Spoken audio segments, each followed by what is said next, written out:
আসসালামু আলাইকুম রহমতুল্লাহ বারকাতু। তো এই ক্লাসটা দেখার জন্য আপনাদের স্বাগতম। তো এই ক্লাসে আহ, আমি আহ, ফার্স্ট পেপার মানে প্রথম পত্রের এইচএসসি ইন্টারমিডিয়েট এইচএসসি সায়েন্স প্রথম পত্রের যে দ্বিতীয় অধ্যায়টা আছে, দ্বিতীয় অধ্যায়ের নাম হচ্ছে ভ্যাক্টর। ওই দ্বিতীয় অধ্যায়ের ভ্যাক্টরের একটা পার্ট নিয়ে আলোচনা করব। সেই পার্টটার নাম হচ্ছে রাশি। ঠিক আছে, তো সেই পার্টটার নাম কি? রাশি। তো আমরা মূলত রাশি বলতে কি বুঝি? তো আমরা রাশি বলতে সেইটাকে বুঝি যাকে সংখ্যা দিয়ে পরিমাপ করা যায়। যাকে কি করা যায়? সংখ্যা দিয়ে পরিমাপ করা যায়। তাহলে একটু সংখ্যাটা লিখে ফেলি।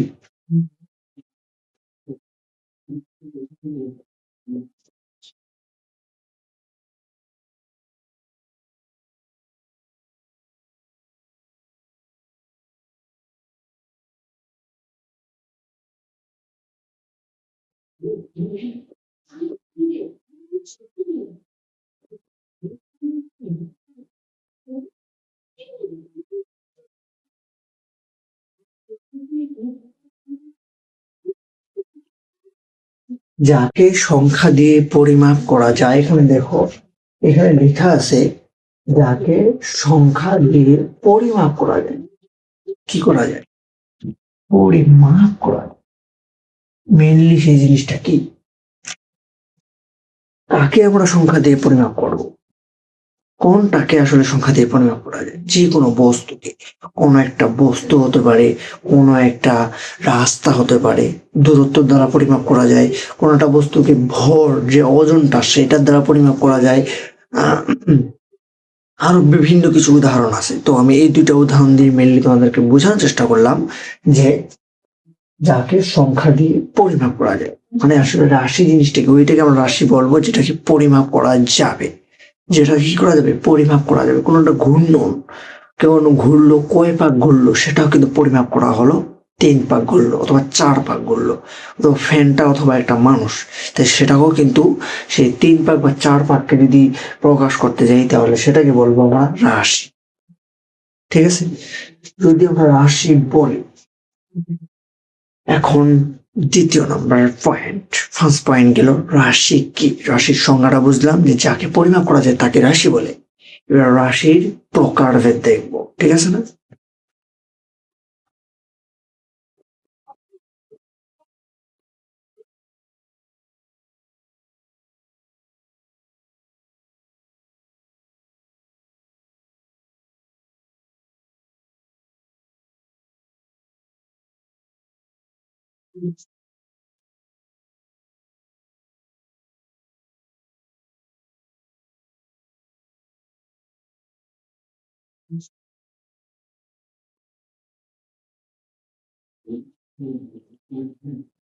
তো রাশি মূলত, রাশি রাশি হলো 2 প্রকার।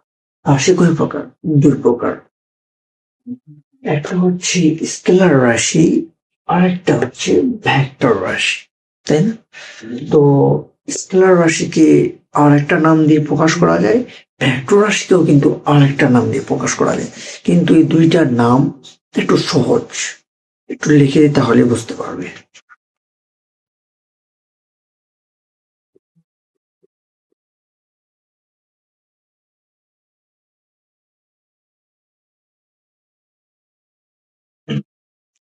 স্কেলার রাশির পাশে আরেকটা নাম লিখছি, সেটা হচ্ছে অদিক। আর ভেক্টর রাশির পাশে আরেকটা নাম লিখছি যার নাম সদিক। আসলে এর মূলত কি বোঝায়? স্কেলার রাশি মানে অধিক, ভেক্টর রাশি মানে সদিক। তো এই দুইটা অর্থ বোঝার আগে স্কেলার রাশির সংজ্ঞা আর ভেক্টর রাশির সংজ্ঞাটা একটু জেনে রাখা ভালো। তো নোট করে নাও প্লিজ, স্কেলার রাশি কাকে বলে?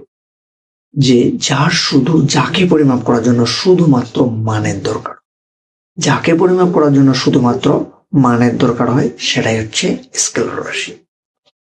আর অপরদিকে, অপরদিকে যদি ভেক্টর রাশির কথা বলি, তাহলে ভেক্টর রাশি হলো সেইটাই যাকে পরিমাপ করতে গেলে মান এবং দিক দুইটোই প্রয়োজন হয়, ঠিক আছে না?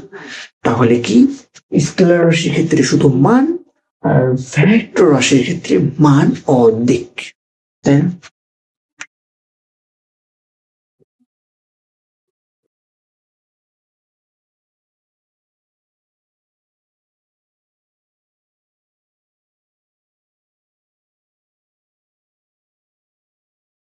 তো আমরা এটা স্কেলার রাশি এবং ভেক্টর রাশি দুটার মধ্যে পার্থক্য হচ্ছে মান এবং দিক। ভেক্টরে কিন্তু দুইটাই আছে, মান প্লাস দিক, আর স্কেলারের একটা আছে সেটা শুধু মান, ঠিক আছে না? তো এর মধ্যে আরো একটা কমন জিনিস, সেটা হলো যোজন বিধি, ঠিক আছে না? তো মানে ভেক্টর রাশি ভেক্টর রাশি যোজন বিধি মানে, কিন্তু স্কেলার রাশি যোজন বিধি মানে না। তাহলে একটু লিখে ফেলি।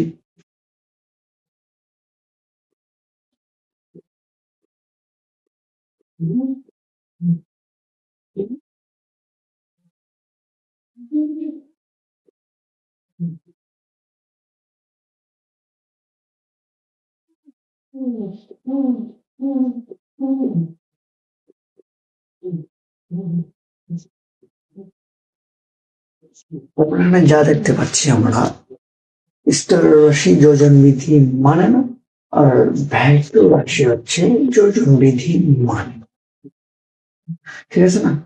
তো যা নতুন তথ্য জানলাম সেটা হচ্ছে ভেক্টর যোজন বিধি মানে, আর স্কেলার যোজন বিধি মানে না। এটা আমরা মূলত এসএসসি লেভেলে পাই নাই, তবে ইন্টার লেভেলে, ইন্টার সায়েন্স যদি আমরা পড়ে থাকি তাহলে অবশ্যই এই জিনিসটা লক্ষ্য করব। তো আর একটা জিনিস কমন, ভেক্টর রাশির ক্ষেত্রে মান ও দিক থাকলেও যদি যে রাশিটা যে রাশিটা যে ভৌত গঠন, যে পরিমাণটা, ওর পরিমাণটা যদি দিক এবং মান নির্দেশ করলেও যদি সেটা যোজন বিধি না মানে, এখানে যোজন বিধি মানা মানে ভেক্টর রাশি মান ও দিক থাকবে, ঠিক হয়ে আছে, কিন্তু যোজন বিধি যদি না মানে তাহলে কিন্তু মান ও দিক থাকা সত্ত্বেও কিন্তু সেটা ভেক্টর রাশি হবে না, ঠিক আছে না? কারণ কারণটা যোজন বিধি এই অর্থটা অন্য চ্যাপ্টারে পাবো, এই চ্যাপ্টারে হয়তো দেওয়া অনেক দিন এরকম মুখস্থ করে রাখি। তো পয়েন্ট নাম্বারটা হচ্ছে যে ভেক্টর রাশি যদি যেই রাশিটা ভেক্টর রাশি হবে সেটা যদি যোজন বিধি মানা সত্ত্বেও কিন্তু যদি না মানে আর কি, তাহলে কিন্তু সেটা স্কেলার রাশি হয়ে যাবে। কারণ স্কেলার রাশির ধর্ম হচ্ছে যোজন বিধি মানে না, সেটা যতই মান ও দিক থাক, তাই না? তো এই হলো ব্যাপার, যে এই পয়েন্টটা, যে স্কেলার রাশি এবং ভেক্টর রাশির সংজ্ঞা এবং কিছু মানে তার যে পয়েন্ট, কি থাকলে স্কেলার রাশি হবে এবং কি কি থাকলে ভেক্টর রাশি হবে। এখন পরের পার্টে যাই। এবার আমরা দেখি ভেক্টর রাশি এবং স্কেলার রাশির মধ্যে পার্থক্য, মানে পার্থক্য না, উদাহরণ। তবে একটা টেকনিক কি, যদি আমরা ভেক্টর রাশি মনে রাখতে পারি তাহলে স্কেলার রাশি অটোমেটিকলি যেগুলো হবে না, মানে ভেক্টর রাশি যদি মনে রাখি তাহলে যেগুলো হবে না ওগুলো ভেক্টর স্কেলার রাশি, আর স্কেলার রাশি যদি মনে রাখি যেগুলো অন্যান্য রাশিগুলো থাকবে ওগুলো অবশ্যই ভেক্টর রাশি। তো আমরা ভেক্টর রাশিকে মানে মনে রাখার চেষ্টা করবো ভেক্টর রাশি দ্বারা। তো ভেক্টর রাশি কিন্তু অনেকগুলোই আছে, ভেক্টর রাশি কিন্তু অনেকগুলোই আছে। তো ভেক্টর রাশি যেহেতু অনেকগুলো আছে সেহেতু ওই ভেক্টর রাশিগুলোর মধ্যে একটা নোমেরিক্স মানে একটা টেকনিকের দ্বারা আমরা কিন্তু ভেক্টর রাশি যে যতগুলো রাশি আছে সবগুলোকে মনে রাখতে পারবো। এবং যদি ভেক্টর রাশি মনে রাখতে পারি তাহলে অফকোর্স স্কেলার রাশি তারপর বাকিগুলো হবে, তাহলে ইজিলি চিনতে পারবো, তাই না? তো সেই টেকনিকটা হচ্ছে ভবে সব প্রিয়তম ভাসে প্রেমের জলে করোড়া রানী। আর শুনে অবাক হয়ে যাবে, এটার দ্বারা কি বোঝায়? ভেক্টর রাশি তো বললেনই যে সেটা নমেনিক্স একটা আছে, সেই টেকনিকটা হচ্ছে ভবে সর্বপ্রিয়তম ভাসে প্রেমের জলে করো টানাটানি। তো এটা তো কি বোঝায় আর কি, মাথা টলমল হয়ে গেছে না? বুঝিয়ে দিচ্ছি, একটু হোয়াইট বোর্ডে থাকা, তাকে একটু লিখি।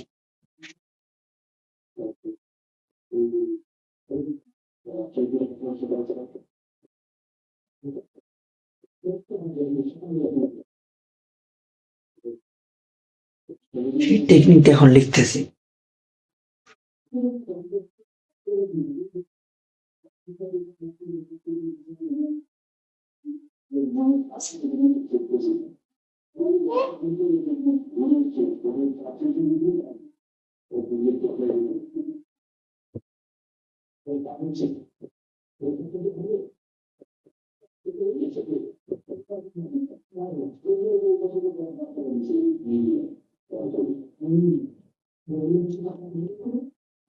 এই টেকনিকটাই তো আপনাদের বললাম, মানে তোমাদের এই টেকনিকটাই তো তোমাদের বললাম, তাই না?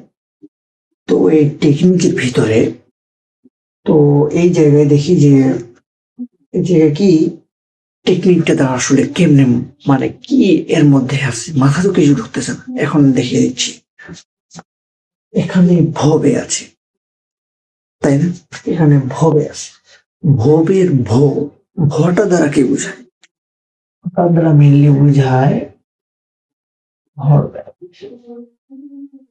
এবার তাহলে তো অনেকটাই আন্দাজ হতে পেরেছেন যে কেমনে টেকনিকটাকে সাজানো হয়েছে, কেমনি কি করা হয়েছে, টেকনিকটাকে সাজানো হয়েছে। তাহলে পরে এগুলোতে যেই ধরতে পারছেন আলহামদুলিল্লাহ, তাই না? প্রথমটা যদি ধরে দিয়েছি ওই সিস্টেমে, তাহলে পরেরটা কি আছে, বে, বয়েকার বে দিয়ে কি হয়, ব্যাগ হয়।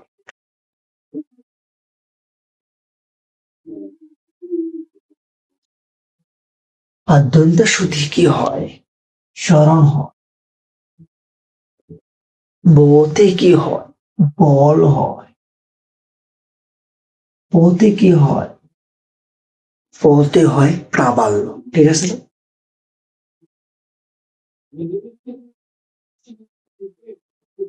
আর ওতে হয় অজন, আর তোতে হয় তরল, আর মতে হয় মন্দ,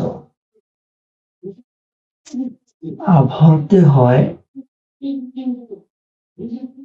ভ্রামক, আর সতে হয় সমৃতা, আর পতে হয় পৃষ্ঠটান, আর কতে হয় কার্ল,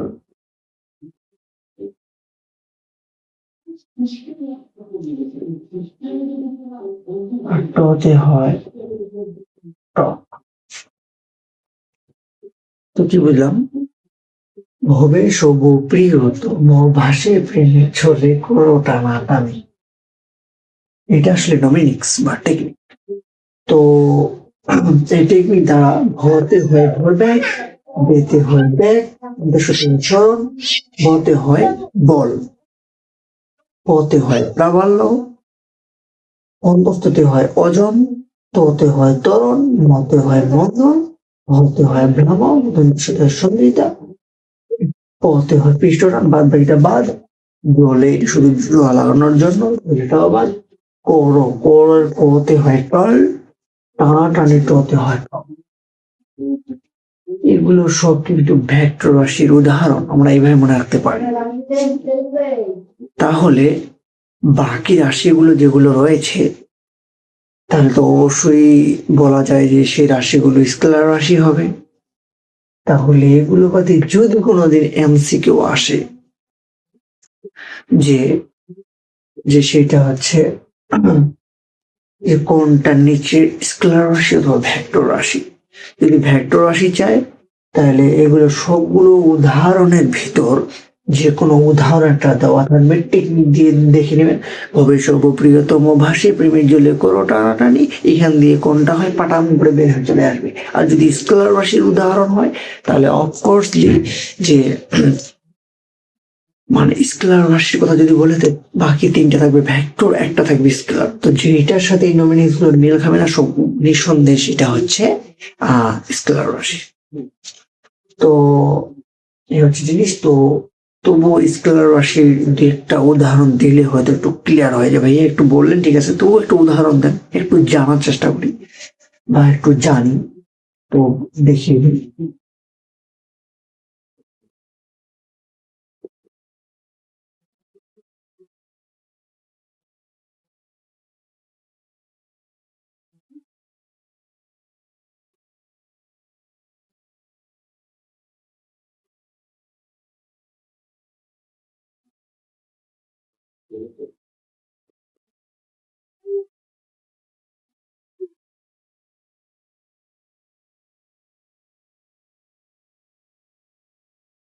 স্কেলার রাশি আমি চারটা উদাহরণ দিলাম, তার মানে ভবে সব প্রিয়তম ভাসে প্রেমের ঝুলে করো টানাটানি, এগুলোর মধ্যে কি এগুলো আছে? তো এই চারটা উদাহরণ স্কেলার রাশির উদাহরণ। তবে এই নমিনিস গুলোর সাথে যদি না মিলে তাহলে অবশ্যই হলো স্কেলার রাশির উদাহরণ। তো আমি দেখিয়ে দিলাম ভেক্টর রাশি এবং স্কেলার রাশির উদাহরণ।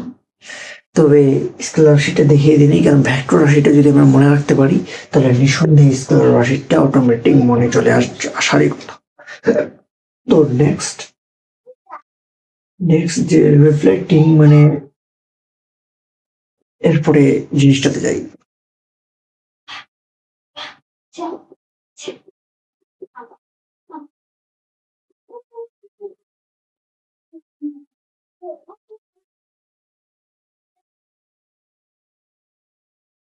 ভেক্টর রাশির প্রকাশ, এই ভেক্টর রাশির প্রকাশটা আসলে কি? নর্মাল অর্থে, নর্মাল অর্থে যদি হয়তো অনেকেই আমরা না জানতেও পারি যে ভেক্টর রাশি আসলে প্রকাশটা কি। প্রকাশটা হচ্ছে দুই ভাবে, দেখি একটু।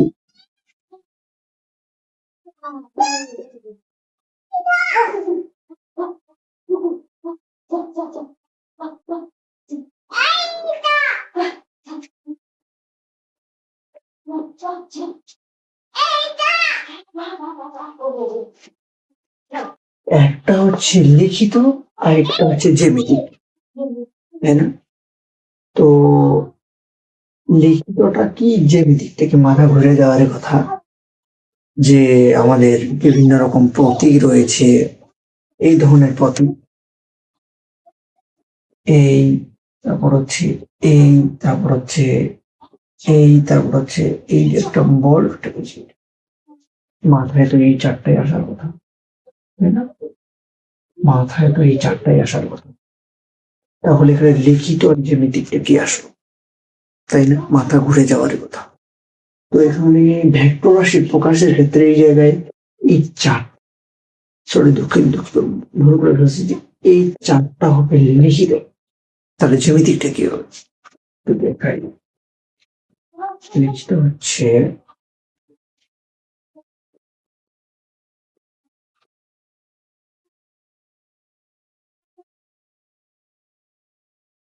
তাহলে জ্যামিতিক কোনটা? জ্যামিতিক হচ্ছে এইটা।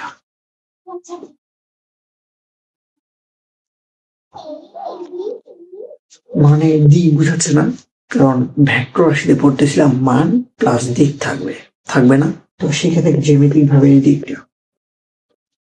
তো এই জায়গার মধ্যে যদি এই জায়গা দুইটি দেখি একটু, যে এই জায়গার মধ্যে না হয় তাহলে এটা হচ্ছে পাদবিন্দু, পাদভাব, প্রারম্ভিক বিন্দু।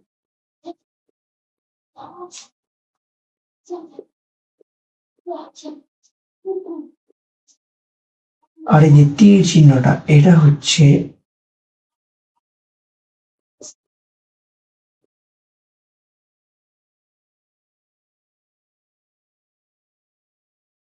মানে যদি না চিনে থাকে এই জন্য দিলাম, যে জ্যামিতিকের ক্ষেত্রে হচ্ছে এরকম, মানে যে কোনো জ্যামিতিক ভাবে থাক ওইটা কি বলা হয়, ওই জ্যামিতিক। জ্যামিতিক আমরা চিনি ত্রিভুজ অঙ্কন, চতুর্ভুজ অঙ্কন, ওই সিস্টেমে আর কি, ওই সিস্টেমের ভেক্টরটাকে বলা হয় এরকম। এটাও তো একটা সিস্টেম, এটা বাহু বোঝায় না, এটা বাধ্য। তো এই সিস্টেমটাকে হচ্ছে জ্যামিতিক বলা হয়। আর লিখিত হচ্ছে এটা লিখিত প্রকাশ, এর উপরে চিহ্ন, ওই চিহ্ন, ওই চিহ্ন, তীর চিহ্ন, ভার চিহ্ন, মোটা চিহ্ন, নিচে বার, সেটা হচ্ছে লিখিত। ঠিক আছে না? তো আমরা লিখিত এবং জ্যামিতিক বুঝলাম, এটা হচ্ছে নর্মাল অর্থে বলছি, শুরুতে বলছি নর্মাল অর্থে। তারপরটা কি যাবো জানো? তারপরটা যাব প্রতীক বা চিহ্নের সাহায্যে। দেখো তো নিউমেরিক্স যদি আহ প্রতীক বা চিহ্নের মাধ্যমে যদি বলি তাহলে জিনিসটা হবে এরকম।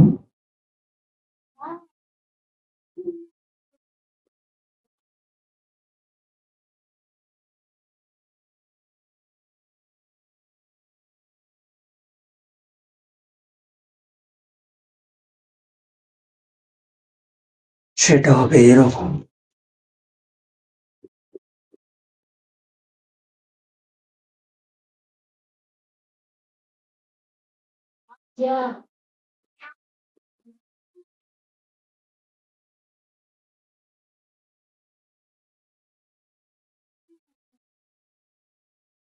এমন একটা সন্দেহ মনে হচ্ছে না, কিছুক্ষণ আগেই আমি বললাম যে এইটা আমার লিখিত, আবার পরেরটাকে বললাম যে জ্যামিতিক ভাবে সেটা শুধু তীর চিহ্ন।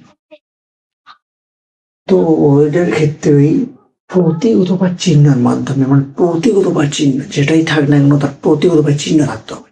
দেখি তো, এর উপরে প্রতীক চিহ্ন আছে না, একটা চিহ্ন আছে বার চিহ্ন, আর এর উপরে একটা তীর চিহ্ন আছে তীর চিহ্ন, আর এর নিচে একটা তীর চিহ্ন আছে, আর এর একটা বল, মানে কি এই তো এটা আমাদের সমস্যা হয়।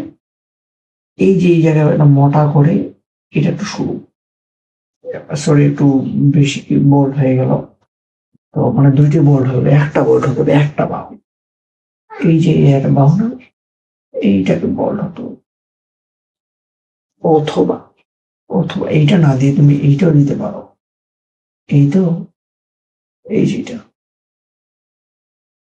মানে যে কোনো এক পাশে বল করতে হবে সেই জিনিসটা, এইটা, এই চিহ্নটা। তবে এটাও একটা প্রতীকগত বা চিহ্ন। প্রতীক কোনটা? এই যে উপরে তীর চিহ্নটা, এই যে উপরে তীর চিহ্নটা, এই যে এই যে এই যে তীর চিহ্নটা, এই যে চিহ্নটা, এই যে এই যে চিহ্নটা, এটা হচ্ছে প্রতীক। ঠিক আছে, প্রতীক অথবা চিহ্ন। তো আমরা তো তাহলে বুঝতে পারছি অবশ্যই যে প্রকাশিক প্রকাশ ও প্রতীক চিহ্নের মাধ্যমে। তো আজকে এটা প্রথম ক্লাস সেই ধরনের নেওয়া, আর নিজেরই ক্লাস লেভেলের। আমার ফিডব্যাকটা দিচ্ছি, যদ্দু ট্রাই করতেছি। তো যদি কোনো প্রশ্ন থাকে বা কোনো ডাউট থাকে তো অবশ্যই কমেন্ট বক্সে, ডিসক্রিপশন বক্সে তোমরা জানাতে ভুলবে না। ফিডব্যাকটা কেমন হয়েছে সেটা দেওয়ার চেষ্টা করবে, ঠিক আছে? তো পরবর্তী জিনিসে চলে যাই।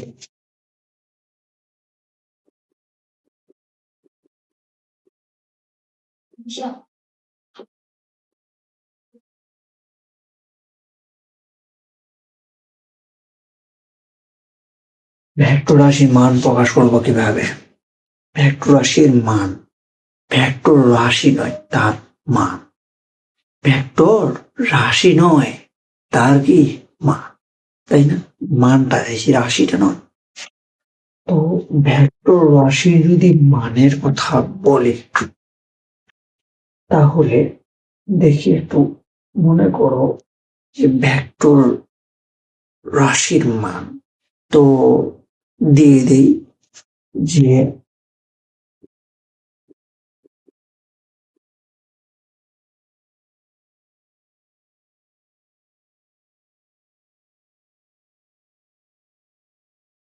মেনলি এটার দ্বারা প্রকাশ করব। তো পরম মানটা কি, অক্ষরটা হয়তো বুঝতে পারছি কিন্তু উদাহরণ না দিলে মাথায় ঢুকবে না যে অক্ষর কোন অক্ষর, কোন অক্ষরের কথা বলতেছেন। আর পরম মানটা যেটা হচ্ছে, পরম মান কাকে বলে তারা একটু যদি উদাহরণ দিই তাহলে এক্স্যাক্টলি তোমাদের ব্যাপারটা বুঝতে সুবিধা হয়। তো জিনিসটা হচ্ছে পরম মান কোনটা জানো? তার আগে দেখি, মনে করো যে ভেক্টর বি ভেক্টর, এই যে বি ভেক্টর ইকুয়াল টু এই যে এই যে থিওরি, এটা একটা ভেক্টর। তো এটার মানটাকে যদি প্রকাশ করতে চাই, বিটা ভেক্টরের মানটাকে প্রকাশ করতে চাই, তাহলে কি হবে জানো? সেটা হবে যে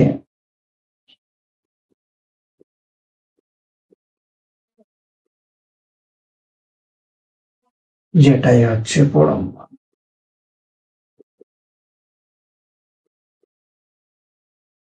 তবুও মাথায় ঢোকে নাই, তাই না? কেমন হতে পারে?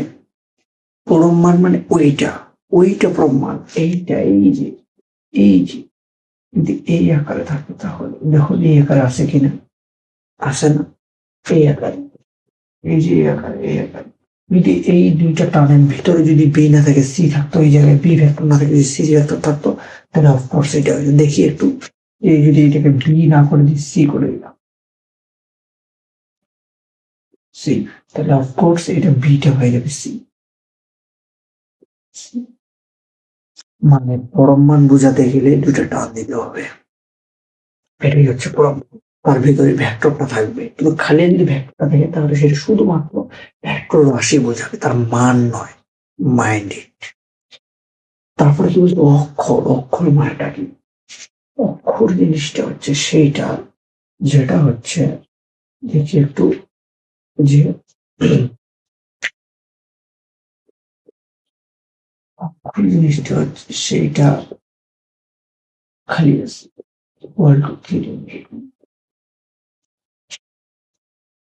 এটা হচ্ছে পরম মান, এটা হচ্ছে অক্ষর। যদি এই জায়গায় বি থাকতো তো খালি আর বি, যদি সি থাকতো এটা খালি আর সি, এটা ডি, এডি, সবগুলো এডি, ঠিক আছে না? তো এটাই হচ্ছে জিনিসটা। তো এইটাই হচ্ছে তার মান। যদি এমন হয়,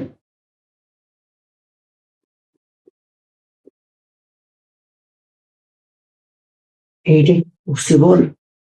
সি উপরে তীর চিহ্ন দেওয়া আছে, তার মানে অবশ্যই এটা vector. Vector equal to 3 Newton, খালি 3 নিউটন, এখানে উপর তীর চিহ্ন দেওয়া নেই, ডাইরেকশন দেওয়া নেই, ডাইরেক্ট মান দেওয়া আছে।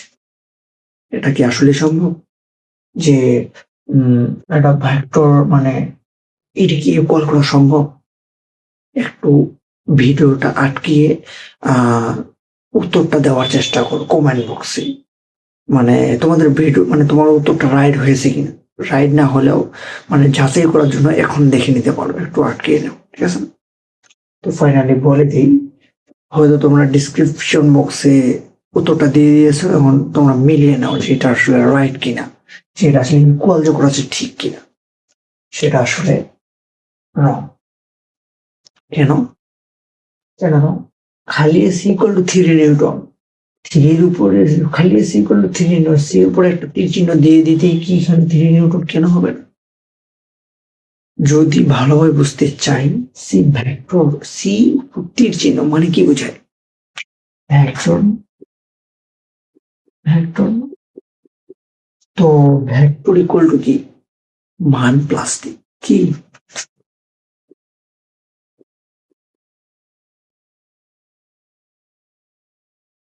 যদি ভেক্টর ইকুয়াল টু মান প্লাস দিক হয়, এখানে শুধু কি আছে? শুধু মান আছে, শুধু মান আছে, এইটা আছে, এইটা নাই। তাহলে কি সেটা ভেক্টর হবে? সেটা হবে স্কেলার, সেটা কখনোই ভেক্টর সম্ভব নয়। আর উপরে তীর চিহ্ন আছে, তাহলে কি ভেক্টর হবে? হবে না। কিন্তু তার আগে যদি এইটা দিই তাহলে অফকোর্স মানে এর পরম মান, পরম মান, পরম মান ছিল, তাহলে অফকোর্সলি রাইট। হয়েছে কি? হয়েছে কি? যদি ওইটাও না দিই তাহলে খালি এই সি ভেক্টরের সবগুলো আউট করে দিব, তাহলে মান বুঝাবে। তার মানে ভেক্টর রাশির ক্ষেত্রে দিক প্লাস মান থাকতে হবে। এই দেখো সি ভেক্টর, দিক, এই দিকও আছে, ডাইরেকশন এইদিকে, প্লাস মান দেওয়া আছে। কিন্তু এই যে সি, এই যে শুধু সি মানে শুধু অক্ষর, অক্ষর প্লাস পরম মান দুটোর মধ্যে একটা থাকলেই সেটা হবে মান প্রকাশ। মান প্রকাশ না বলছি না। তো সি ইকুয়াল টু 3 নিউটন, কারণ সি এর উপরে কোনো তীর চিহ্নও নাই, সাথে, ঠিক আছে না? সি এর উপরে কোনো তীর চিহ্ন নাই, সাথে হ্যাঁ জিনিসটা আছে এরকম, তীর চিহ্ন নেই বা এইগুলো হলো, শুধু এইটা নাই, এইটা নাই, এইটা নাই, আর এখানে বল করা আছে কি না, তাহলে অক্ষর যেটা মান হবে, তাই না? এই হচ্ছে জিনিস। তার মানে অক্ষর যেটা আমরা বুঝতে পারলাম, ভেক্টর রাশির মান প্রকাশ, কোনটাকে আমরা ভেক্টর রাশি বলবো, কোনটাকে ভেক্টর রাশির মান বলবো, সেইটা মানে ব্যাপারটা ক্লিয়ার হইলাম। তবে আর একটু ক্লিয়ার করে দিই, ভেক্টর রাশি, রাশি মানে মান প্লাস দিক, মান এবং দিক থাকতেই হবে। দেখো তো এটা সি ভেক্টর উপরে এই চিহ্ন মানে কি? এই চিহ্নের সাথে পড়ছে না? এই চিহ্নের সাথে এই চিহ্নের সাথে পড়লে অবশ্যই এটা ভেক্টর হবে। ভেক্টর যদি হয় তাহলে তার ইকুয়াল টু কি হবে? মান প্লাস দিকও থাকতে হবে, মানও থাকতে হবে। মান আর দিক আছে, তাহলে অপোজিট এটা ভেক্টর। আর এই জায়গায় শুধু কি আছে? সি আছে মানে অক্ষর। এই অক্ষর ইকুয়াল টু কি হবে? দিক হবে। দিক হবে না, অক্ষর যেহেতু তার মান হবে। মান মানে খালি আমার দিক হবে না, দিক হলে সেটা ভেক্টর। তাহলে অবভিয়াসলি এটা হচ্ছে সি ভেক্টরের মান। আমি অনেকটা বোঝানোর চেষ্টা করছি, তবু যদি বুঝতে না পারো ইনশাল্লাহ তুমি কমেন্ট বক্সে বলে যাই যে বুঝতে পারছো কি, ঠিক আছে? তো এই হচ্ছে জিনিসটা। তো এর পাশাপাশি আমি ভেক্টর রাশির যে উদাহরণটা সেটা দিতে চেয়েছিলাম। তো এর পাশাপাশি আমার দেওয়ানিয়াটা হয়ে গেছে। ভেক্টর রাশির যে মানে উদাহরণটা, এটা আমি দিতে চাইছিলাম, তার পাশে গিয়ে 3 নিউটন দিয়ে আমি বুঝিয়ে দিয়েছি যে এটা আসলে ভেক্টর রাশি মানে উদাহরণ একটা, মানে উদাহরণের সাথে এখানে মান প্রকাশের সাথে এটা সবগুলো হয়ে গেছে। তো আজকের পার্টটা হচ্ছে পার্ট 1 ছিল। তো তোমাদেরকে অসংখ্য ধন্যবাদ আমার এই ভিডিওটি দেখার জন্য। আমি অনেকটা বোঝানোর চেষ্টা করছি, আমার যতটুকু মাথায় বিদ্যা রয়েছে ততটুকুতেই। তো পরবর্তী আজকে হয়তো ভেক্টর লেকচারের পার্ট 1 ছিল, লিখতে ভুলে গেছি যে এখানে পার্ট 1 লিখতে ভুলে গেছিলাম। তো ভেক্টর রাশির যে ভেক্টর রাশির যে কনসেপ্টটা ওটা আজকে ক্লিয়ার করলাম। সামনে অন্য টপিক নিয়ে আসবো, তবে এই অধ্যায়েরই অন্য একটা টপিক নিয়ে আসবো। সবাই ভালো থাকবে। আহ সামনের ভিডিওগুলো দেখার চেষ্টা করবে। সবাই ভালো থাকবে। আসসালামু আলাইকুম। আল্লাহ হাফেজ।